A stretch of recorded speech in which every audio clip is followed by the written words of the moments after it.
કૃષિ સર્ટિફિકેટ તમે જે મેળવો છો એ ઓનલાઈન IORA પોર્ટલ ઉપર જવાનું, પ્રથમ વખત તમને દેખાશે, ત્યાં જઈને એન્ટ્રી કરશો એટલે તમારા મોબાઈલ નંબર અને શું કહેવાય ઈમેલ આઈડી એ બંને ફરજિયાત છે, એ નાખશો એટલે બંનેમાં ઓટીપી આવશે, ઓટીપી જનરેટ થાય તો એ નાખશો, પછી તમને આગળ ફોર્મ ખોલવા દેશે, પછી પરિસ્થિતિ ધીમે ધીમે આગળ આવતા જશે, તમારા ડોક્યુમેન્ટની જે કાંઈ વિગત હોય તમારે અંદર નાખતી જવાની છે.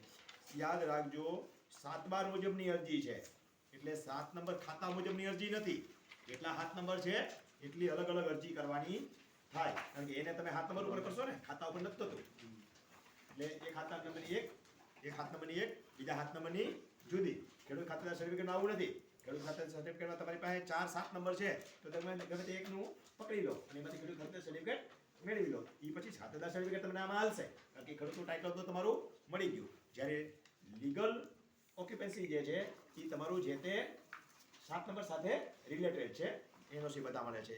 તો એ સ્વઘોષણા પ્રમાણપત્ર એ અરજી કરી 7 વાર એકથી વધારે ખાતા હોય તો તમામ અરજદારોની સહી પડશે. 7 નંબરમાં જેટલી વ્યક્તિ હોય એ બધા ભેગા મળીને જ અરજી કરી શકશે. એમાંથી કોઈ એક વ્યક્તિ ના પાડશે તો થશે નહીં. અને 5 જે છે અધૂરી વિગતોની અરજીનો સ્વીકાર થઈ શકશે નહીં, એટલે કોમ્પ્યુટર આગળ નહીં વધવા દે.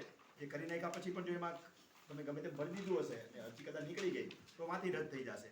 નાયબ કલેક્ટર હસ્તક આ આખી પ્રક્રિયા થાય છે પ્રાંતમાંથી. મહાનગરો સિવાયના વિસ્તારમાં કામગીરી મામલતદાર કચેરીએ થાય, એટલે જે રિમોટ એરિયા રહ્યા 1 રૂપિયા વાળું રહ્યું ને મીટરે, એ બધું મામલતદારમાં થશે. મીટરે 5 રૂપિયા વાળું જે રહ્યું ને એ બધું ડેપ્યુટી કલેક્ટરમાં થશે. આ અરજીઓની ચકાસણી 5 દિવસ ફિક્સ કરવામાં આવ્યા છે. તો અમારા દિવસો ક્યાંથી ગણાશે એ બરાબર સમજી લો. આ જ અરજી કરી આરટીઓ રસીની, પૈસા નહીં ભરવાના, તમારી અરજી થઈ જ નથી, કન્ફર્મ કરી નાખો તે નથી, કેન્સલ કરી નાખો, પછી બીજી અરજી કરવાની. બીજી અરજી કરી બાય ચાન્સ તમે અરજી કર્યા પછી કન્ફર્મ કરી દીધી, તમારે પૈસા નથી ભરવા તો પેન્ડિંગ રાખી દો, પૈસા ન ભરો, પાછી અરજી કરો, એ જ કોપી કાઢી લો, એ જ પણ ડેટા પાછા નાખી દો. છેલ્લો જે નંબર જનરેટ થયો તમને એમ થાય કે આ અરજી હવે કન્ફર્મ કરવા પાત્ર એટલે પૈસા ભરો, ત્યાંથી આપકા સમય શરૂ હોતા હે. અબ ટીક ટીક ટીક ચાલુ થઈ જાય 5 દિવસનો. 5 દિવસની અંદર તમે જ્યાં નહીં જાઓ તો તમારા દિવસો પૂરા થઈ જાય છે.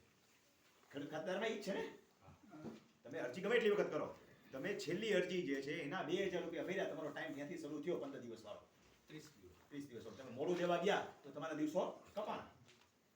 તમે 30 દિવસ પૂરા થયા ને તમે દેવા જ ન ગયા તો 2000 રૂપિયા ઓગળી ગયા.